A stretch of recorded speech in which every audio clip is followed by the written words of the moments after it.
What is that? Spike TV did a thing called the Guys' Choice Awards, and they gave me an award for some reason. I did not belong there.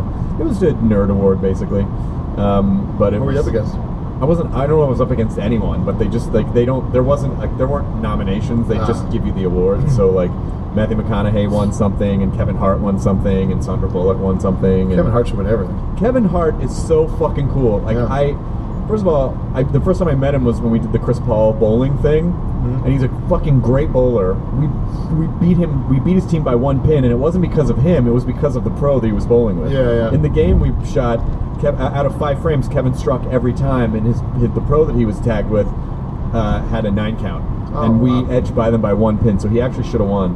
But we talked for a little while backstage. It was so fucking nice. It's such an incredibly talented guy with an amazing work ethic. I fucking love that guy. He's great. But so it was all of our, like a bunch of Walking Dead people were there, and Riggle and Sandberg, and then Mark Wahlberg was getting an award.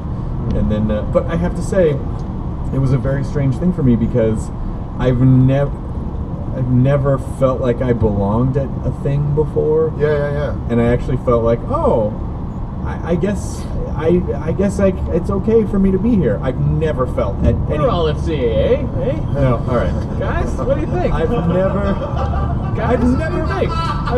felt... I can't believe this. Myra, stenographer. This car picked me up and brought me to this place with my model girlfriend.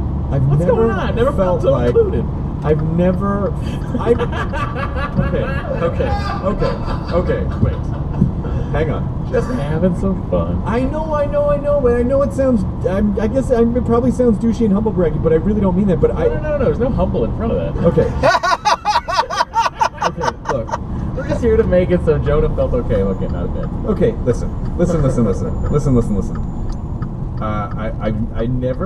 I was never accepted my entire young life. When I worked on Singled Out, it was really the Jenny McCarthy show. I understand that it was a cool job, and I understand that I was lucky to have it, but it still was like, She was on the cover of magazines. Yeah. You were not. It wasn't even just that, but I remember when MTV had their, I guess in 2001, that would have been, the 30th year anniversary. And I happened to be in New York for that, and so I called MTV, and they were on the fence as to whether or not they were going to give me tickets to it. Like, even just tickets to it. Yeah. And when they did, and I showed up, they made me feel bad, and they were like, yeah, they weren't going to give these to you, but then in the end we just figured, like, why not? And I was like, what the fuck? Yeah. So, All the while Ricky Rackman's walking in with a ton of people. Exactly. And so I really never, and especially at these types of red carpet events, I never felt like I belonged. They make me nervous. I feel uncomfortable. I don't like red carpet lines. And I know this sounds like luxury first world problem bragging, but it's still, like, I always felt like I don't belong here. I am out of place, and someone's going to turn around and go, get the fuck out of here, which actually has happened before.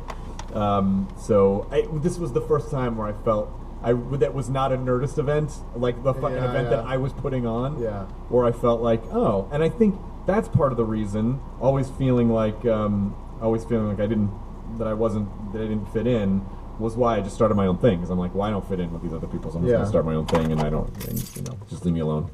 So that's really cool. I know that everything I just said sounds really douchey. You can tell me I'm a piece of shit on the comment threads, and I had a good time with it. I took care of it for everybody. No, I think it's like, I still have feelings. Why do you, like, we're at a point now where there's no hiding that you're a celebrity, and that you're no, but like, just it's like you're a public figure, you're successful. It's we are at a point now. I don't think you should apologize for that anymore. I